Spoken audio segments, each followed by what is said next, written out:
चलो पाठ प्रारंभ करें। शंकरं शंकराचार्यं केशवं बादरायणं सूत्रभाष्यकृतौ वन्दे भगवन्तौ पुनः पुनः। अनिर्वाच्य विद्याद्वितयसचिवस्य प्रभवतो विवरता यस्यैते वेदमिनतेजो भवनयः यतश्चाभूद्विश्वं चरमचरमुच्चावचमिदं नमामस्तद्ब्रह्मा परिमितसुखज्ञानमृतम्। आप सभी प्रतिभागियों का इस उत्कर्ष नामक शास्त्राध्ययन उपक्रम में हार्दिक स्वागत एवं अभिनंदन। जैसा कि हम लोग कई दिनों से ब्रह्मसूत्र चतुस्सूत्री भाष्य भामती के चर्चा प्रसंग में उपस्थित होते हैं, इस चर्चा प्रसंग में कुछ दूर तक यात्रा हम लोगों के द्वारा संपादित हुई, कुछ दूर तक यात्रा हम लोगों ने यापित किया है। वो यात्रा, विचार यात्रा, अध्ययन क्रम एक पड़ाव पर आकर के रुका हुआ है, जिससे हम लोग पहले परिचित होंगे, उसके बाद आगे का पाठ प्रारंभ करें। जैसा कि मैं संक्षिप्त रूप से बता दूं, अध्यास भाष्य पर हमारा विचार यह प्रवर्तित है। अध्यास भाष्य में एक पूर्व पक्ष किया गया रहा, कथम पुनः प्रत्यगात्मनि अविषय अध्यास विषय धर्माणाम। प्रत्यगात्मा जो है अविषय है, उसमें विषय और उसके धर्मों का देहेन्द्रियादियों का कैसे अध्यास होगा, क्योंकि सर्वो ही पूर्वस्थिरे विषये विषयांतरम मध्यस्यति। क्योंकि सामान्य लोग जो सर्वो ही लोका जना, सभी लोग सामान्य हो या विषय, पूर्ववर्ती वस्तु में ही विषयांतर का अध्यास करते हैं। सुप्तिकादि पूर्ववर्ती त्वेन उसका ज्ञान होने पर ही रजत आदि का उसमें अध्यास होता है। और इस प्रत्यगात्म तत्व को हम विषय नहीं कह सकते। क्यों? युष्मत् प्रत्ययापेतस्य च प्रत्यगात्मनः अविषयत्वं प्रविशति, विषय कहा गया। तो इस अविषय रूप प्रत्यगात्मा में कैसे विषय और उसके धर्मों का अध्यास होगा, ये पूर्व पक्ष। उसका समाधान भगवत पाद शंकराचार्य के द्वारा दिया गया। नतावत् अयम एकांतेन अविषय अस्मत् प्रत्यय विषयत्वात् अपरोक्षत्वाच्च प्रत्यगात्म प्रसिद्धि। यह प्रत्यगात्मा सर्वथा अविषय है, आप ऐसा नहीं कह सकते, यह परोक्ष। अस्मत् प्रत्यय का विषय प्रत्यगात्मक, क्यों? अस्मत् प्रत्यय का विषय होने से, अपरोक्ष होने से और प्रत्यगात्म तत्व की प्रसिद्धि होने के कारण इसको आप सर्वथा अविषय नहीं कह सकते। इसमें विषयत्व की भी उपपत्ति होगी। तो जब विषयत्व की उपपत्ति हो गई, उसमें विषय और उसके धर्मों का, देहेन्द्रियादियों का अध्यास होगा, कोई दिक्कत नहीं। उसी पर हमारा विचार यह प्रवर्तित है। अब यूं कहें, भामती की दृष्टि से इस पूर्व पक्ष और उत्तर पक्ष दोनों पर हम लोगों ने विचार कर लिया। अब का आज का जो विचार है वह तमे तमेवं लक्षणम अध्यासम पंडिताः अविद्येति मन्यन्ते, इस पर। यानी जैसा कि थोड़ी सी चर्चा हम लोगों ने विगत पाठ में किया इस विषय को लेकर के, तमेतम आत्मानम अध्यासम पंडिताः अविद्येति मन्यन्ते, इस पे हम लोगों ने विचार किया है, लेकिन कंटिन्यू करते हैं उसी विचार में। अध्यास का लक्षण क्या बनाया गया? स्मृति रूप परत्र पूर्व दृष्टावभास। ठीक है, एक एक पदों की क्या भूमिका है हम लोगों ने विचार किया। आचार्य वाचस्पति मिश्र के शब्दावली में आचार्य वाचस्पति मिश्र एक एक पदों का परिकृत्य करते हैं, उससे हम लोग परिचित हुए विगत पाठों में। तो वह जो स्मृति रूप परत्र पूर्व दृष्टावभास, यह जो अध्यास का लक्षण, इसको तमे तमेवं लक्षणम अध्यासम, लक्षणम या लक्षणकम ऐसा भी कह सकते हैं। ठीक है, कप प्रत्यय वैकल्पिक है। तो तमे तमेवं लक्षणम यानी स्मृति रूप परत्र पूर्व दृष्टावभास इति एतम इति एतादृशं यल्लक्षणमस्ति अध्यासस्य तदेव लक्षणं तदेव अध्यासं पंडिताः सुविज्ञाः विद्वांसः अविद्येति मन्यन्ते नाम्ना अविद्या इति नाम्ना स्वीकुर्वन्ति। ठीक है, यानी यह स्मृति रूपः परत्र पूर्व दृष्टावभास है, यह जो अध्यास है एतल लक्षण वाला, यह जो अध्यास है इस अध्यास लक्षण को नहीं, एतादृश लक्षण वाला जो अध्यास है। इसीलिए मैं कहता हूं हमेशा कि कप प्रत्यय यदि जोड़ दिया जाए तो और स्पष्ट हो जाएगा। तमे तमेवं लक्षणम, जैसा कि आचार्य वाचस्पति मिश्र आगे कहेंगे, इसी प्रसंग की चर्चा करते हुए कहेंगे, या पूर्व में उन्होंने कहा तमे तमेवं लक्षणकम अध्यासम पंडिता विद्येति मन्यन्ते। इसी के ऊपर ऐसी ही एक पंक्ति थी कि अध्यास जो है वो अनिर्वचनीय है, उसमें आचार्य वाचस्पति मिश्र की पंक्ति थी तमे तमेवं लक्षणम अध्यासम अविद्येति मन्यन्ते अनिर्वचनीय, ऐसा करके एक पंक्ति आचार्य वाचस्पति मिश्र की थी। हम लोगों ने शायद पूर्व में पढ़ा, तो वहां कप प्रत्यय करके बात करते, कप प्रत्यय लगा करके बात करते, क्योंकि कप प्रत्यय लगा देना, पकड़ना तो अध्यास को ही है, अध्यास तक ही हमारी यात्रा है, अध्यास तक ही हमें धावन करना है। अध्यासम पंडिता विद्येति मन्यन्ते, कप प्रत्यय कर देने से अत्यंत स्पष्ट हो जाए। खैर कप प्रत्यय वैकल्पिक है, ऐसा विभाषा कर सकते नहीं कर सकते, दोनों बातें। तो तमे तमेवं लक्षणम अध्यासम पंडिता विद्येति मन्यन्ते तद्विवेकेन च वस्तुस्वरूपावधारणं विद्याम आहुः। तद्विवेकेन, तद्विवेकेन मतलब अध्यास विवेकेन, अध्यास विवेकेन विवेक विचिर पृथक भाव पार्थक्य ज्ञान, ठीक इससे विपरीत जो होगा, अविद्या के विपरीत क्या होगा, विद्या।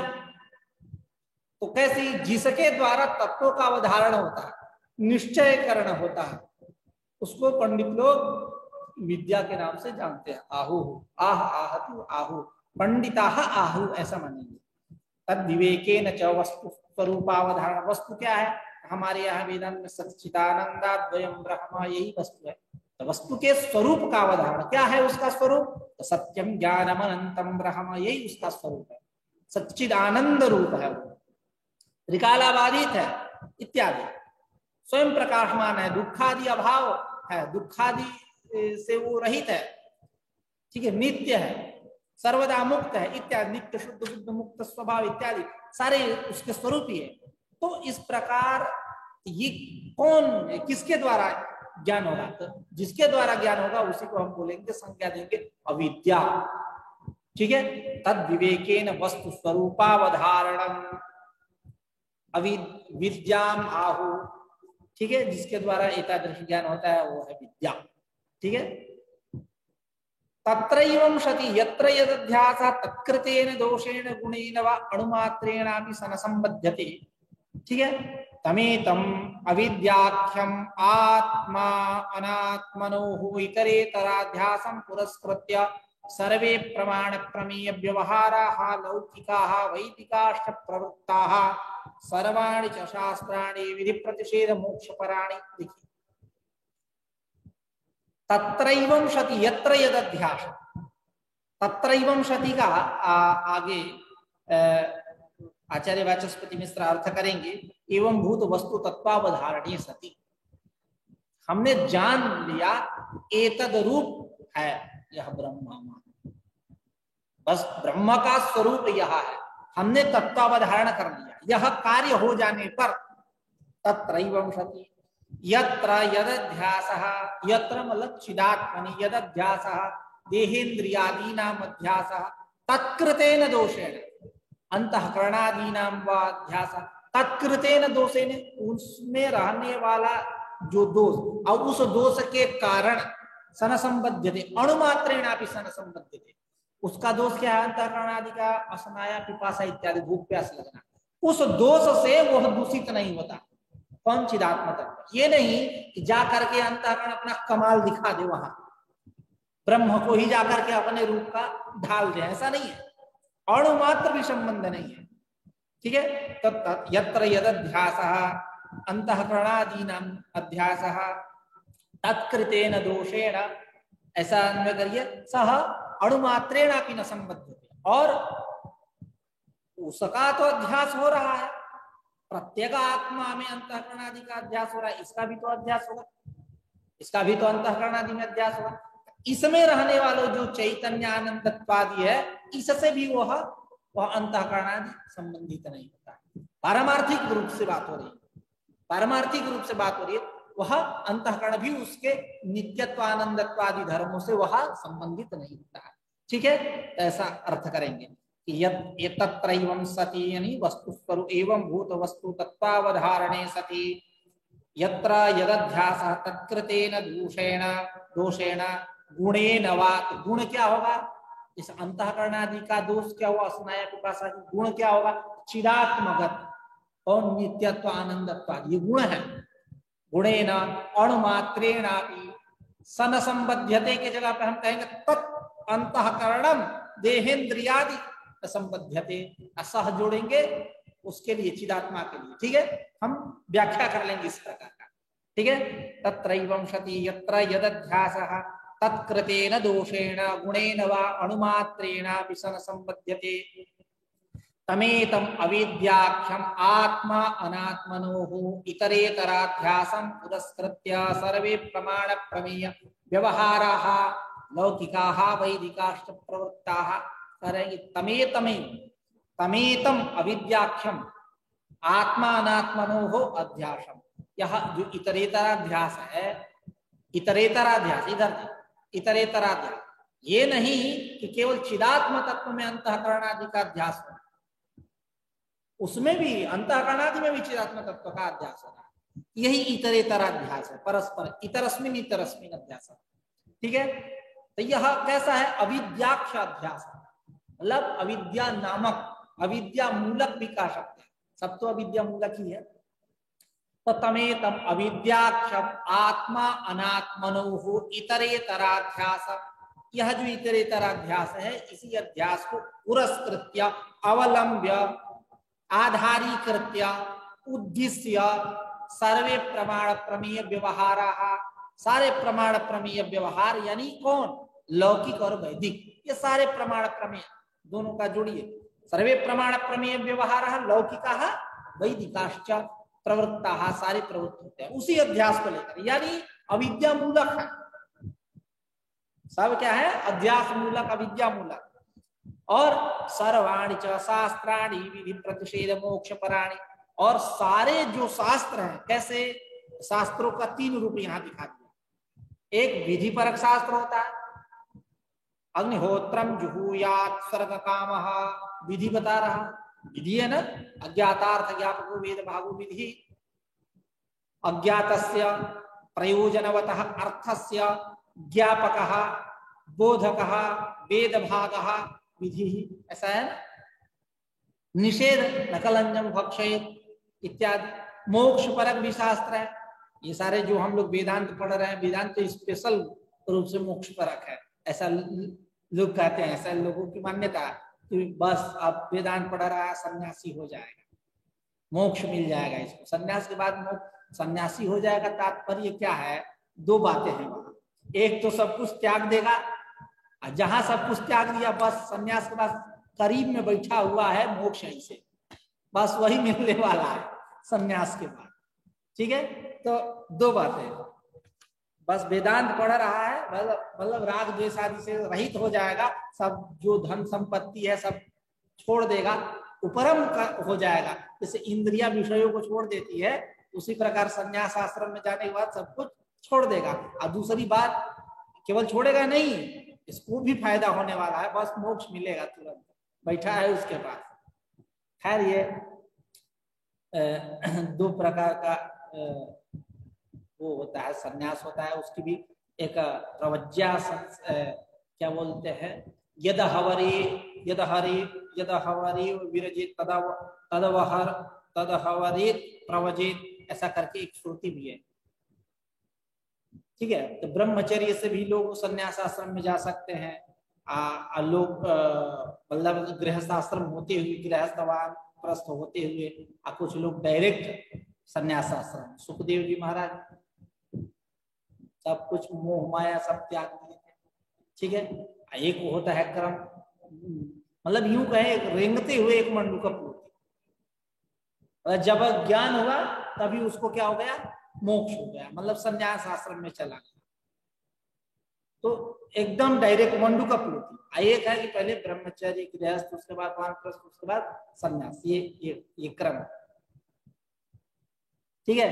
तो ये सारे के सारे जो है तीन, और मोक्ष परक भी शास्त्र है, न पुनरावर्तत इत्यादि मोक्ष का नित्यत्व प्रतिपादन करने वाला शास्त्र है। यह हमारा वेदांत इत्यादि सारे शास्त्रों का परम प्रयोजन भी वही है, आस्तिक दर्शनों की बात करें विशेष रूप से, ठीक है। तो सबका परम प्रयोजन वही है, मोक्ष। इन तीन प्रकार के यह शास्त्र है, विधि परक, प्रतिषेध परक और मोक्ष परक। ये भी कैसे हैं, अविद्या मूलक अध्यास, ठीक है। उसी को तमेतम अविद्याख्यम आत्मा अनात्मनो इतरेतराध्यासम पुरस्कृत्य सर्वे प्रमाण प्रमेय व्यवहाराः लौकिकाः वैदिकाश्च प्रवृत्ताः सर्वाणि च शास्त्राणि विधि प्रतिषेध मोक्ष पराणि प्रवर्तन्ते। जोड़ लीजिए क्रिया, ठीक है। वहां लौकिकाः वैदिकाः है प्रवृत्ताः, यहाँ नपुंसक लिंग प्रवर्तन्ते, ठीक है। अब हम लोग चर्चा करेंगे भामती की दृष्टि से, ठीक है। तो अब ननु करके एक पूर्व पक्ष है, जैसा कि इस पूर्व पक्ष से हम लोग विगत पाठ में परिचित हुए थे, खैर फिर से हो जाते हैं। इस पूर्व पक्ष में इसी तत्व का प्रकाशन किया गया कि आप स्पेशल रूप से अध्यास की चर्चा करो, आत्मा में अनात्मा का अध्यास, इसकी बात क्यों करते? आत्मनि अनात्मा अध्यास, इस प्रकार के अध्यास की क्यों चर्चा करते? केवल अध्यास मात्र की चर्चा करो, ये पूर्व पक्ष। तो इसका उत्तर ये दिया गया कि नहीं, यह आत्मा में अनात्मा का अध्यास जो है, ये सारे अध्यासों का, सारे अनर्थों का ये मूल है। यह विद्या सारे अनर्थों का मूल है। ये सूक्ति रूप में जो यह भ्रम है, अयन सर्प इत्यादि, यह जो भ्रम है, यह जो अध्यास है, यह सबका मूल नहीं है। इसलिए हम मूल की बात करेंगे। मतलब एक रूल रेगुलेशन जैसे बनता है ना, तो रूल रेगुलेशन व्यक्ति के लिए नहीं बनता है, व्यक्ति विशेष के लिए नहीं बनता, सबके लिए बनता है, सामान्य। हम अध्यास की बात करेंगे। अविद्या जो सभी अध्यासों का, मतलब सभी अनर्थों का मूल है, उसकी हम चर्चा करेंगे। एक एक को बैठकर हम गिनाएंगे नहीं, ठीक है। हाँ, मानना है कि सुक्ति रूप में यह भी अनर्थ का हेतु है। अयन सर्पः, इस प्रकार अर्जुन में जो सर्प की प्रतीति है हो रही है, यह भी अनर्थ का हेतु है। लेकिन हम एक एक की चर्चा करने लगे तो गौरव हो जाएगा। इसलिए हम क्या करेंगे, समझदार हैं, इसलिए हम डायरेक्ट हाईकमान से बात करके वहीं डायरेक्ट, मतलब अविद्या जो है, आत्मा में अनात्मा का अध्यास करना अविद्या, वही अविद्या सारे अनर्थों का हेतु है। तद विषयक हम अध्यास की चर्चा करें, ठीक है। यही बातें हुई थी, फिर से मैं बोल दे रहा हूँ। ननु सन्ति च सहस्रम अध्यासाः तत्किमर्थम अयमेव अध्यासः आक्षेप समाधानाभ्याम व्युत्पादितः। करेंगे, हजारों अध्यास है, तो आप अयमेव अध्यास आत्मनि अनात्मा अध्यास, इस प्रकार के अध्यास को ही आप आक्षेप और समाधान के द्वारा व्युत्पादित कर रहे हैं, बतला रहे हैं, स्पष्ट कर रहे हैं। क्यों नाध्यास मात्र में, क्यों नहीं आप सामान्य अध्यास की बात कर रहे हो? इत्यत आह। तो इसी प्रकार तमेतमेवं लक्षणम अध्यासम पंडिताः विद्येति मन्यन्ते, जो हम लोगों ने भी पढ़ा। स्मृति रूप परत्र पूर्व दृष्टा भाषा, यह जो लक्षण वाला अध्यास है, यह लक्षण वाला अध्यास, इस अध्यास को पंडित लोग अविद्या कहते हैं। और अविद्या ही कैसी है? सर्वानर्थ है बीजम, सारे अनर्थों का बीज है। न आत्माध्यास एवं सर्वानर्थ हेतु, है ना। अविद्या ही सर्व अनर्थ बीजम इति श्रुति स्मृति इतिहास पुराणादि प्रसिद्धम। यह बात श्रुति स्मृति पुराणादि में प्रसिद्ध है। तदुच्छेदाय वेदांताः प्रवृत्ताः इति वक्ष्यति। उसी अविद्या के उच्छेद के लिए सारे वेदांतों की रचना हुई है। वेदांतों का यही परम प्रयोजन है कि अविद्या जहां गई बस मोक्ष मिल गया। तो तदुच्छेदाय वेदांताः प्रवृत्ताः इति आगे वक्ष्यति कहेंगे। प्रत्यगात्मनि अनात्माध्यास एव सर्वानर्थ हेतु न पुनः रजतादि विभ्रमा इति। जैसा कि मैंने कहा कि प्रत्यगात्मा में इस अनात्मा का अध्यास ही सारे अनर्थों का हेतु है, न पुनः रजतम रजतादि विभ्रमा इदम रजतम सुक्ति रूप्ययन सर्पयः सारे अनर्थों का हेतु। ठीक है, इति सैव विद्या, इस प्रकार यह आत्मा में अनात्मा का अध्यास करना ही अविद्या है। तत्स्वरूपम च अविज्ञातम च न शक्यम उच्छेदुमिति। जब तक हम अविद्या के स्वरूप को न जाने तब तक उसका उच्छेद हम नहीं कर सकते। तत्स्वरूपम च अविज्ञातम च न शक्यम उच्छेदुमिति तदेव व्युत्पाद्यम नाध्यास मात्रम। इसलिए तदेव अध्यासमेव तादृशमेव अध्यासम। कैसा? तो सर्व अनर्थ हेतु अविद्याख्य जो अध्यास है, इसी अध्यास का व्युत्पादन करना श्रेयस्कर है, ना अध्यास मात्र, क्योंकि यही अध्यास, यही अविद्याख्य जो अध्यास सभी अनर्थों का हेतु है। इसलिए तदेव व्युत्पादन ना अध्यास मात्र। सामान्य अध्यास की हम व्युत्पत्ति नहीं करेंगे, उसकी चर्चा नहीं। ठीक है। अत्र च एवं लक्षणम इत्येवं रूपतया अनर्थ हेतुक्ता। अब देखिए, जो भगवत्पाद शंकराचार्य ने पंक्ति में एक विशिष्ट शब्द दिया, तमी तमीवं लक्षणम। ठीक है, इसके द्वारा क्या बात बतलाई जाती है? इस अंश के द्वारा क्या बात बतलाई जाती है? यह बात बतलाई जा रही है कि यह जो अध्यास है, यह अध्यास अनर्थ का हेतु, उसमें अनर्थ हेतुता है, यह बात कही गई। ठीक है, उसी को आचार्य वाचस्पति मिश्र कह रहे अत्र च मतलब प्रसंगेस्मिन् भगवत्पादैहि उद्धृता विरचिता उपस्थापिता च या पंक्तिः तस्यां पंक्तौ यत्र एवं लक्षणम अध्यासम इत्यात्मकः यः शब्दः वर्तते तेन शब्देन किमवबुध्यते तत्र हि अध्यासे अस्ति अनर्थ हेतुता इति। ठीक है, उसी को करें। अत्र च एवं लक्षणम इत्येवं रूपतया अनर्थ हेतुता। अध्यास में अनर्थ हेतुता, ये बात है। यस्मात्, क्या अनर्थ हेतुता? उसी को करें। यस्मात् प्रत्यगात्मनि अश्नायादि रहिते अश्नायादि उपेत अंतःकरणादि अहितारोपेण प्रत्यगात्मानं अदुःखम दुःखा करोति तस्मात् अनर्थ हेतु। यही है, अदुःखम दुःखा करोति। जैसे आप चुपचाप बैठे हो, एकदम मौसम अलसाया हुआ है, एकदम इसे हाथ पैर का टुकुर टुकुर देख रहे हो इधर, कोई आकर के आपको परेशान कर दे, मतलब आपके आनंद को भंग कर दे, तो क्या बोलेंगे उसको? दुष्ट आत्मा, हमारे आनंद का भंग करने वाला है, आनंद भंजक है, कहेंगे ना? या वहां भंजक मतलब कर्ता और हेतु दोनों साधन एक ही, कहीं कहीं हेतु शब्द भी कर्ता परक हो जाता है। या ये कह देंगे कि हमारे आनंद को भंग करने में यह प्रयोजक है, हेतु है, कारण है, बोलोगे ना?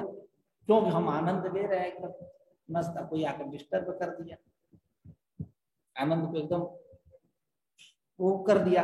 तो उसी प्रकार यह प्रत्यगात्म तत्व कैसा? अदुख है, मतलब दुख से रहित है, और कोई आकर के उसी में दुखारोप कर दिया तो उसको क्या बोलेंगे? अनर्थ का हेतु। बात समझ में आई? यही बात कर रहे हैं क्या? तो यस्मात् प्रत्यगात्मनि अश्नायादि रहिते, वह प्रत्यगात्म तत्व कैसा है? अश्नाया पिपाशा इत्यादि भूख प्यास सबसे रहित है। ठीक है, अश्नाय यस्मात् तस्मात्, आगे कहेंगे तस्मात् हेतु। ठीक है, तो प्रत्यगात्मनि अश्नायादि रहिते, उसी का विशेषण प्रत्यगात्मनि का। अश्नायादि रहिते, अश्नायादि हेतु, अश्नायादि उपेत अंतःकरणादि। अश्नायादि से युक्त कौन हुआ? भूख प्यास किसको लगती है? अंतःकरण। अनुभव कौन कर रहा है? वही कर रहा है।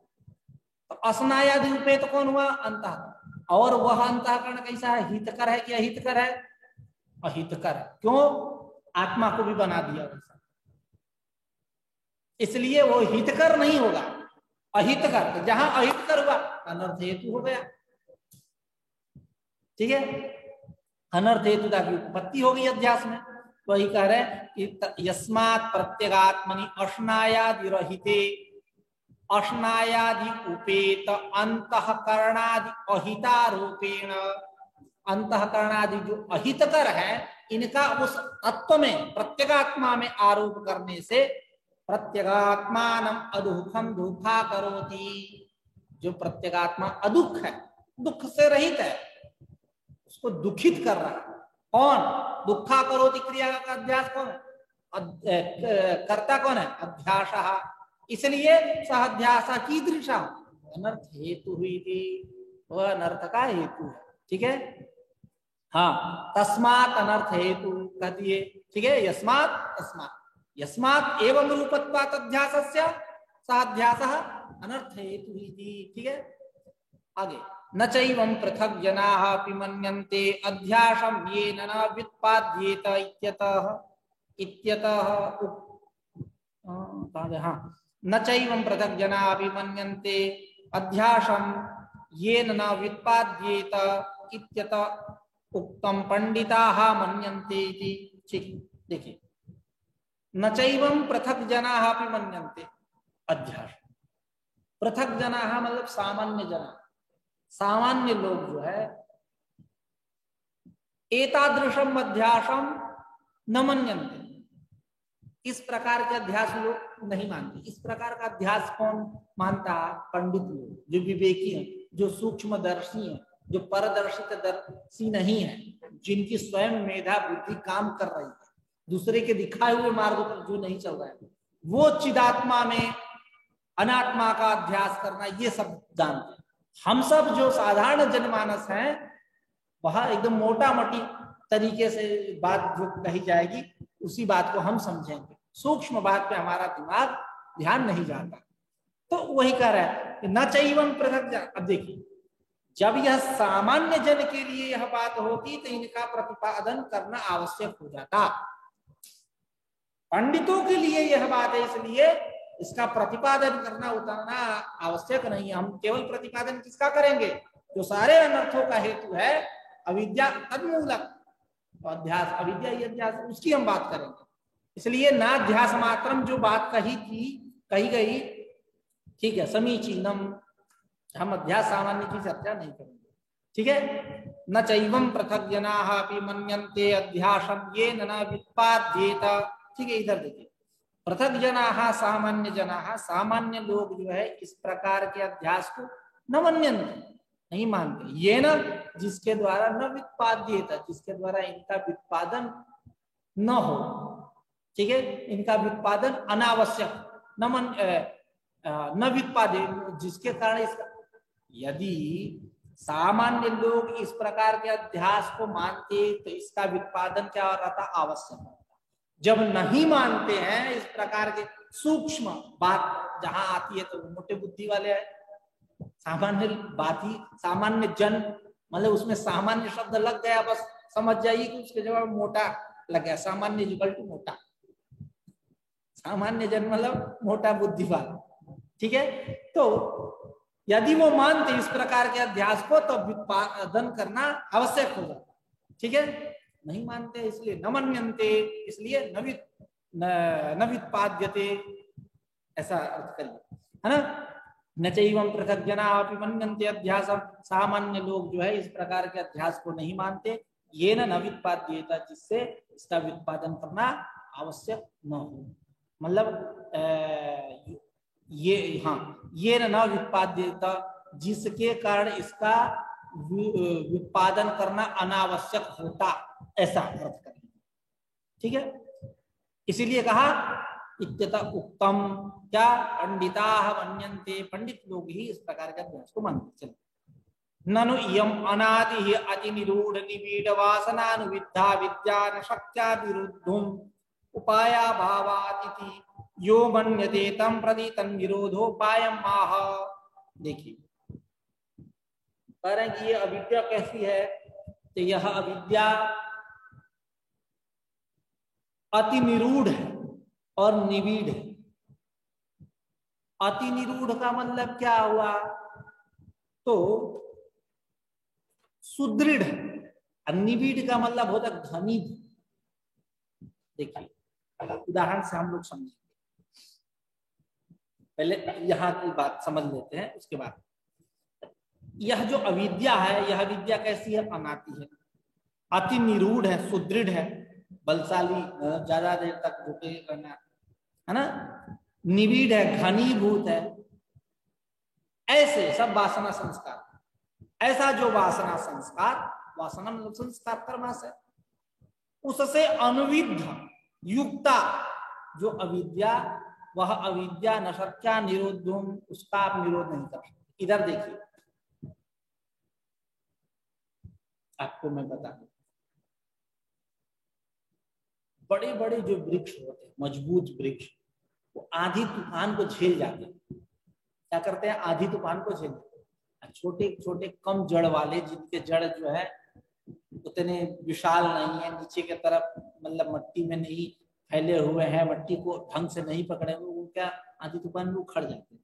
उखड़ने को तो बड़े भी वृक्ष उखाड़ते हैं, लेकिन ऐसी जैसे बरगद का पेड़, बरगद का पेड़ शायद ही कभी आंधी तूफान में उखड़ता हो, क्योंकि उसकी जड़ी बहुत मजबूत होती है, उसकी एक दो जड़ नहीं, डालियों से भी जड़ निकलता है। ठीक है, तो कहने का तात्पर्य क्या है? यह अविद्या कैसी है? साधारण नहीं है कि इसका खट से आप निरोध कर दो। यह कैसी है?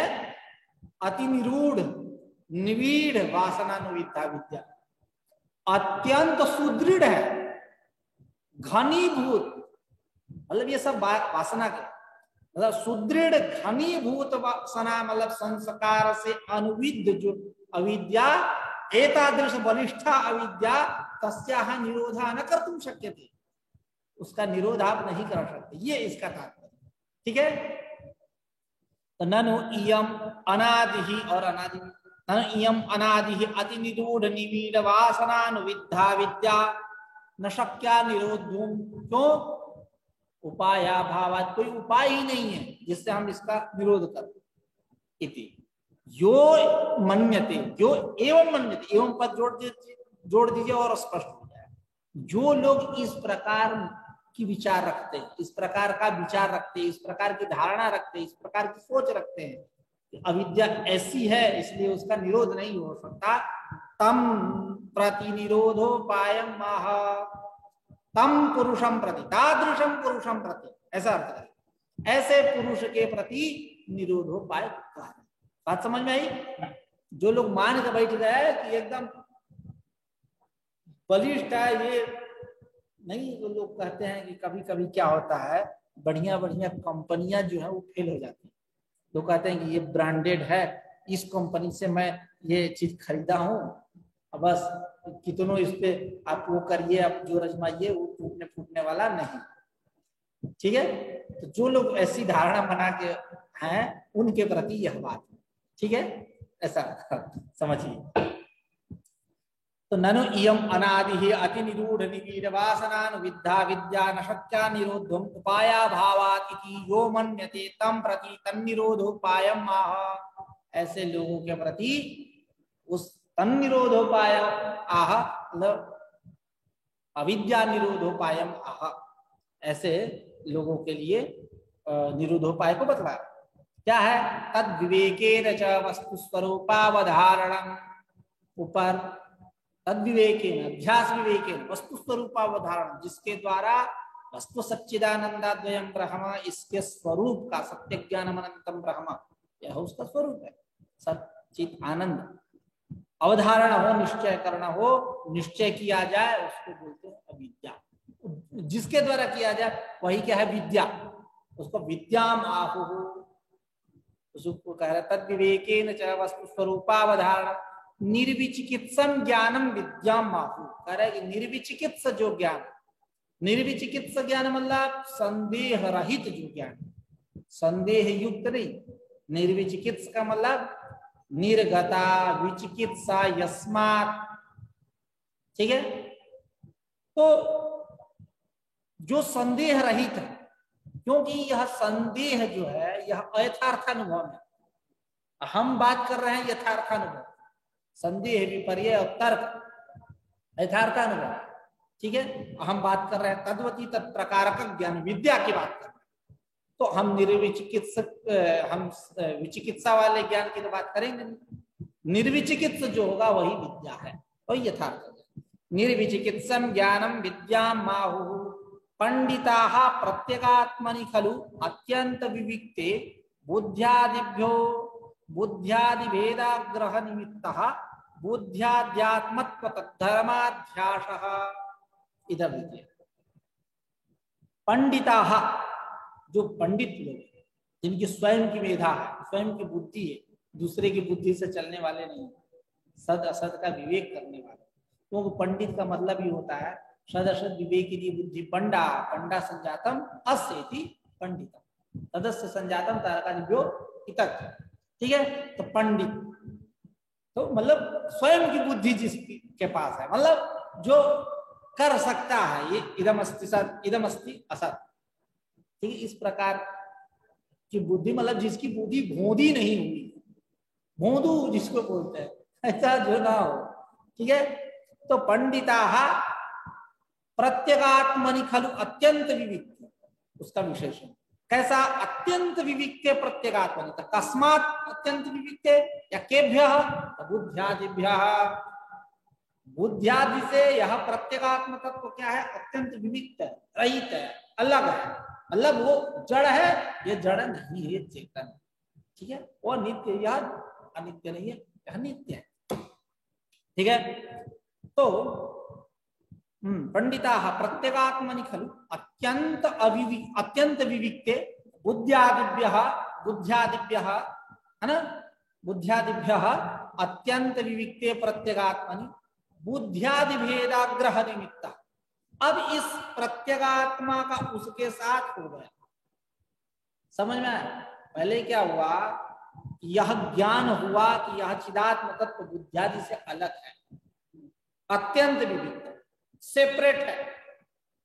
अब फिर घोठ सोठ मिरिच हो गया, बुद्ध्यादि के साथ इसका क्या हो गया? भेदाग्रह हुआ। तो जब इसका भेदाग्रह हो गया तो भेदाग्रह के कारण क्या होगा? निमित्त, भेदाग्रह निमित्त क्या? बुद्ध्याध्यात्मत्व व्यवहार, इस प्रकार होगा। बुद्ध्याध्यात्म मतलब चिदात्मा तदरूपेण भाषित होगा,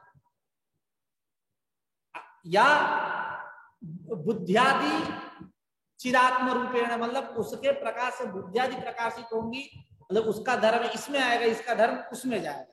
तो बुद्ध्याध्यात्मत्व तद्धर्माध्यास, बुद्ध्याध्यात्मत्व व्यवहार, बुद्ध्यादि में आत्मत्व व्यवहार होगा, और उस आत्मा में, चिदात्मा में क्या होगा? तद्धर्माध्यास होगा। कब?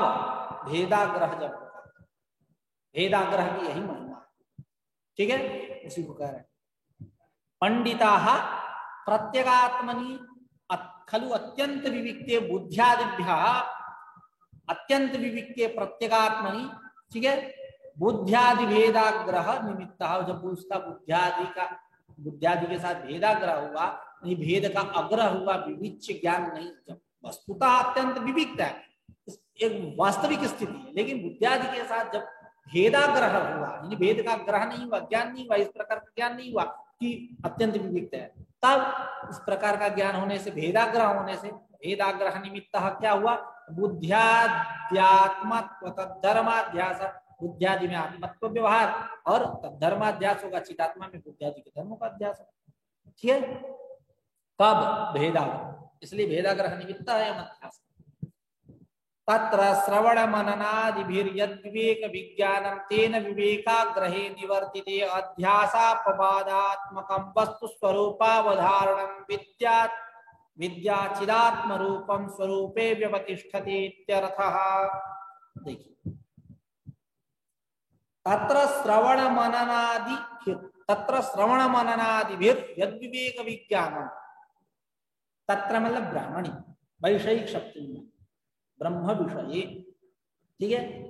श्रवण मननादिभिर, श्रवण मनन निधिध्यास, आदि से निधिध्यास, इनके द्वारा क्या होगा? विवेक ज्ञान, विवेक ज्ञान उत्पन्न होगा। विवेक ज्ञान उत्पन्न होकर क्या कर लेगा?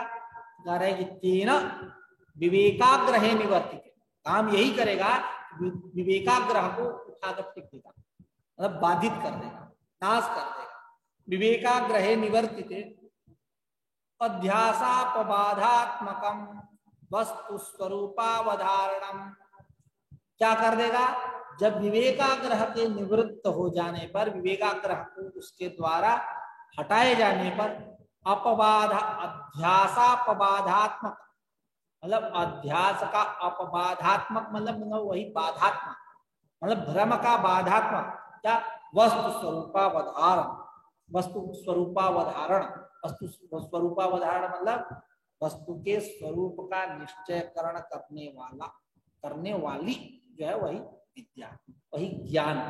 अवह विद्या चिदात्म स्वरूपम स्वरूपे व्यवतिष्ठते, मतलब चिदात्म स्वरूप आत्मस्वरूपे नहीं, हाँ चिदात्म स्वरूप, वह जो विद्या है, वह विद्या मतलब ज्ञान, चिदात्म स्वरूपम स्वरूपे व्यवतिष्ठते।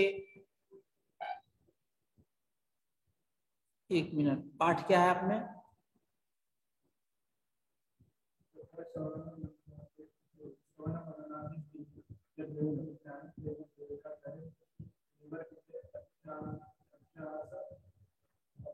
ये बताइए ना, विद्या चिदात्म रूपम स्वरूपे व्यवतिष्ठते है कि अव्यवतिष्ठते?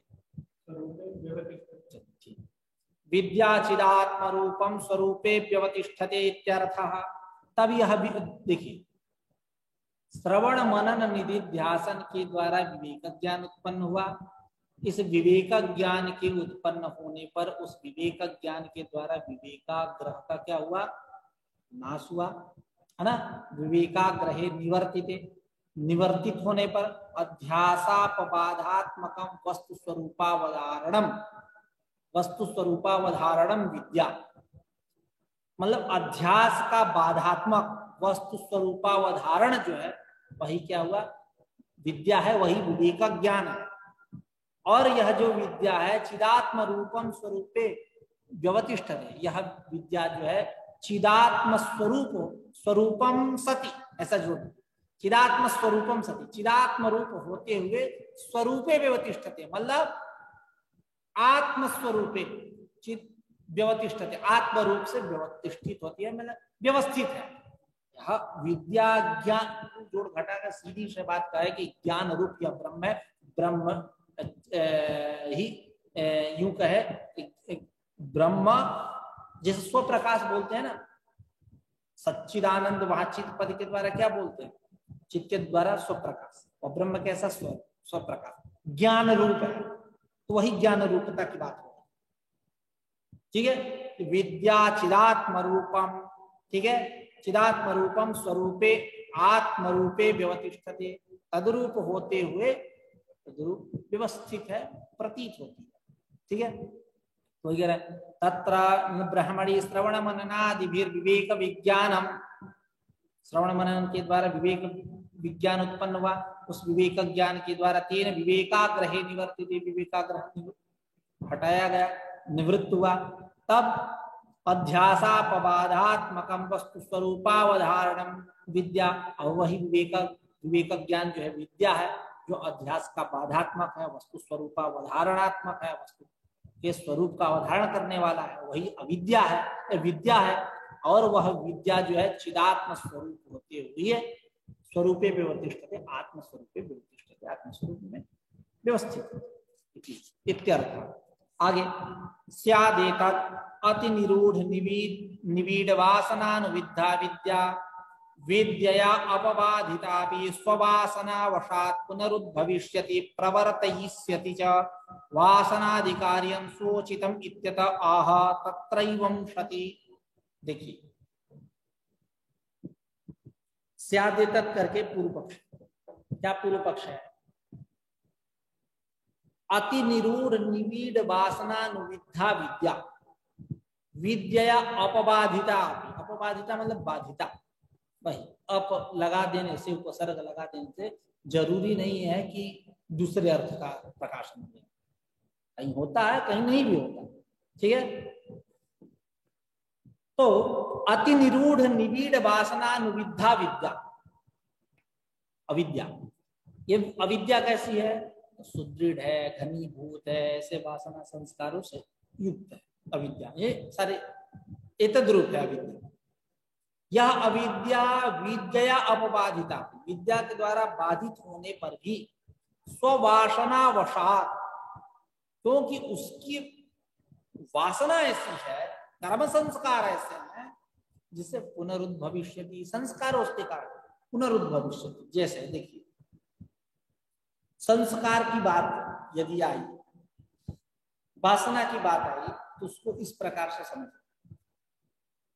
एक कॉपी लीजिए, उस पे एक पेंसिल से लकीर खींचिए और रबड़ से मिटाइए, मिटने को तो मिट जाएगा लेकिन उसका संस्कार रह जाएगा, वो रेखा।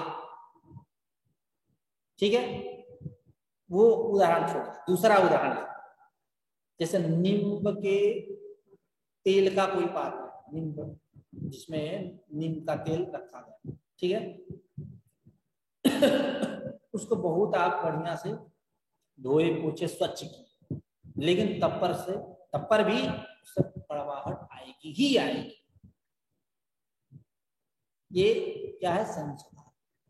ठीक है, उसी प्रकार यह मान रहा हूं कि यह विद्या जो है विद्या के द्वारा बाधित है, सब कुछ ठीक है, लेकिन उसके वासना संस्कार कुछ इस प्रकार के हैं जिससे वह पुनः भविष्यति, पुनः उत्पन्न हो जाएगी।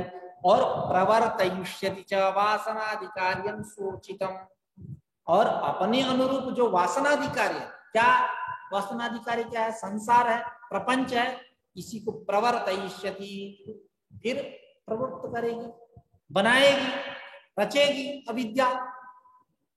ऐसा करके स्यादेतत् करके पूर्व पक्ष। ठीक है, स्यादेतत् अति निरूढ़ निबीड वासनानुविद्धा विद्या विद्यया अपबाधितापि स्ववासना वशात् पुनरुद्भविष्यति प्रवर्तयिष्यति च वासनाधिकार्यं सूचितम् इत्यतः आह। तब कह रहे कि नहीं, ऐसा आप मत कहिए, ये आपका पूर्व पक्ष ठीक। क्यों? तत्रैवं शति, ऊपर मूले तत्रैवं शति यत्र यदध्यासः तत्कृतेन दोषेण गुणेन वा अणुमात्रेणापि स न संबध्यते।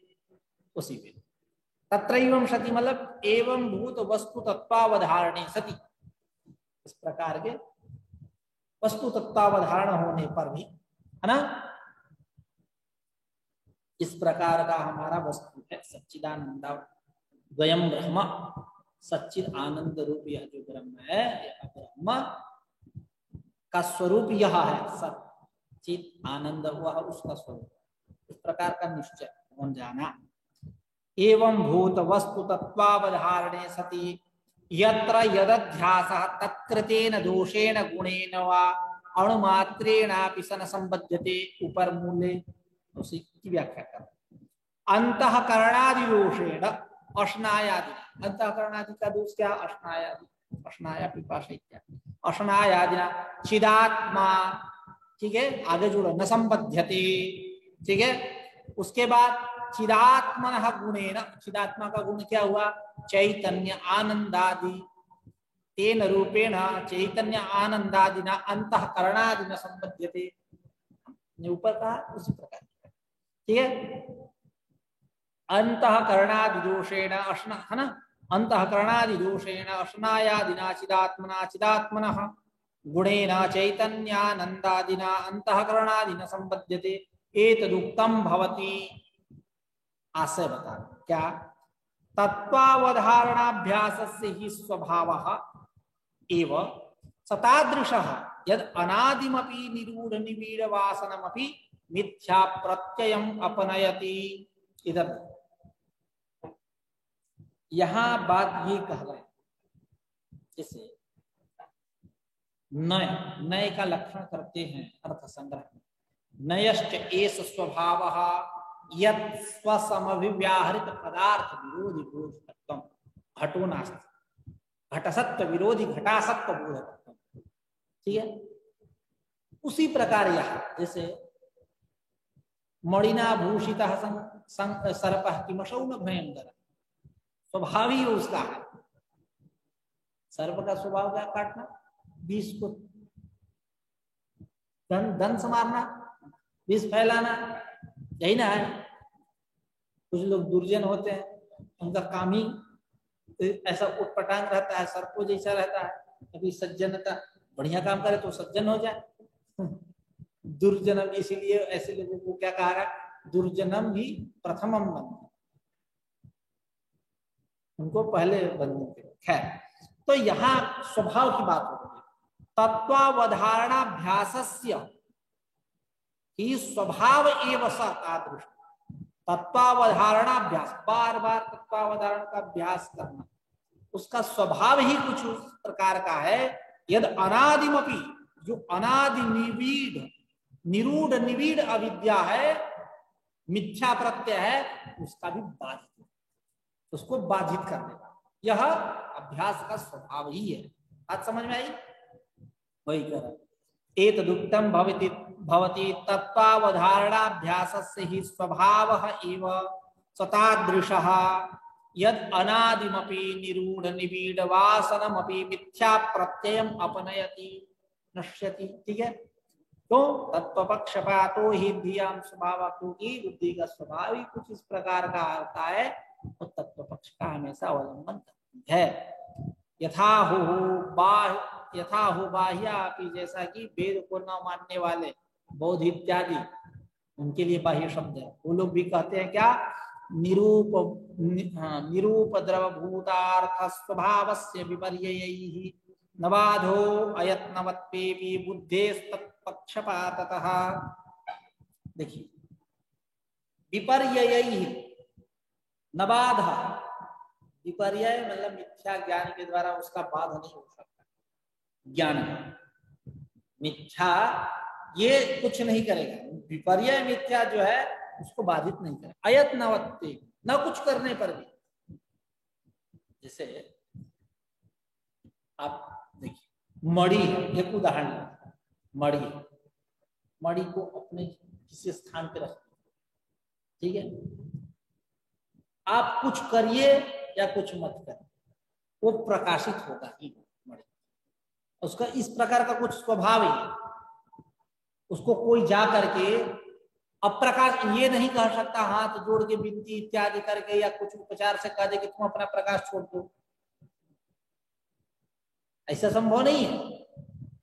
तो अयत्नवत्ते, न कुछ करने पर भी, निरूपद्रव भूतार्थ स्वभाव, है ना, निरूपद्रव भूतार्थ स्वभाव से का ही तात्पर्य है वस्तु तत्वावधारण से, वस्तु तत्व स्वभाव से, है ना, भूतार्थ स्वभाव से।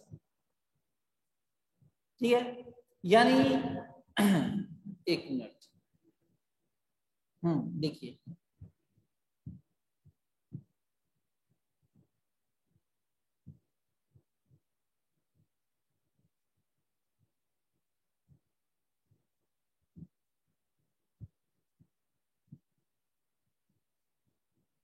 अच्छा, यहाँ भूतार्थ स्वभाव का ही वही वस्तु तत्व का स्वभाव।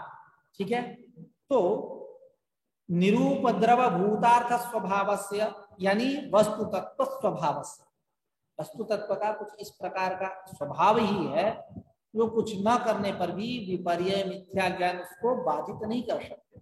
तो कैसा है, निरूपद्रव, मतलब यूं कहे निरुपद्रव, निरुपद्रव, निरुपद्रव नहीं, निरुपद्रव मतलब उपद्रवों से रहित है।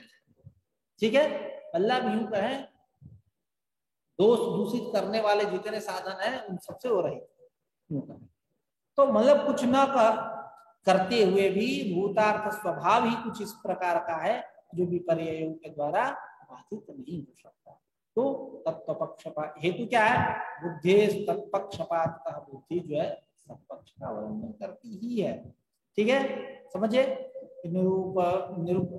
निरूपद्रव भूतार्थ स्वभावस्य विपर्ययैहि नबाधो अयत्नवत्पेपि बुद्धेस्तत्पक्षपाततः इति विशेषतस्तु चिदात्म स्वभावस्य तत्त्वज्ञानस्य अत्यंत अंतरंगस्य कुतः अनिर्वाच्यया अविद्यया बाधा इति।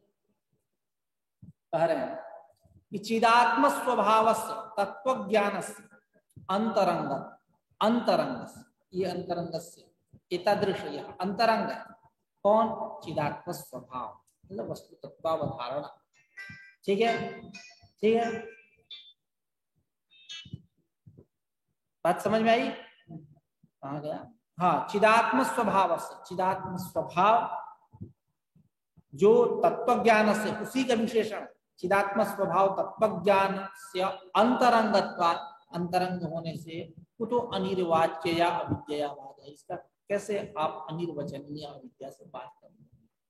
यह कैसा है? चिदात्म स्वभाव तत्व ज्ञान, यह आंतरिक है, अंतरंग है, इसका अनिर्वचनीय बाह्य अविद्या इत्यादि के द्वारा वाद नहीं हो सकते। उसी पर यही विशेषता है। विशेषतस्तु चिदात्म स्वभावस्य तत्वज्ञानस्य अत्यंतांतरंगस्य कुतो अनिर्वाच्यया अविद्यया बाधा है। यानी कुल जोड़ घटाकर यही कहने वाले हैं जो श्लोक में बात कही गई, न विपर्ययी बाधा, उसी का यह अर्थ है। विपर्यय के द्वारा उसका बाध नहीं हो सकता। जो उपद्रव से रहित भूतार्थ स्वभाव है, वस्तु तत्वावधारण है, वह कुछ न करने पर भी उसका विपर्यय के द्वारा बाध नहीं हो सकता। ठीक है। विशेषतस्तु चिदात्म स्वभाव से तत्वज्ञान से अत्यंत अंतरंगस्य कुतः अनिर्वाच्यया विद्यावाद इति यदुक्तम सत्यानृते मिथुनीकृत्य विवेकाग्रहात् अध्यस्य अहमिदं ममेदम् इति लोक व्यवहार है इति। चलो आज की चर्चा यहीं समाप्त। कल कुछ पूछना है तो पूछ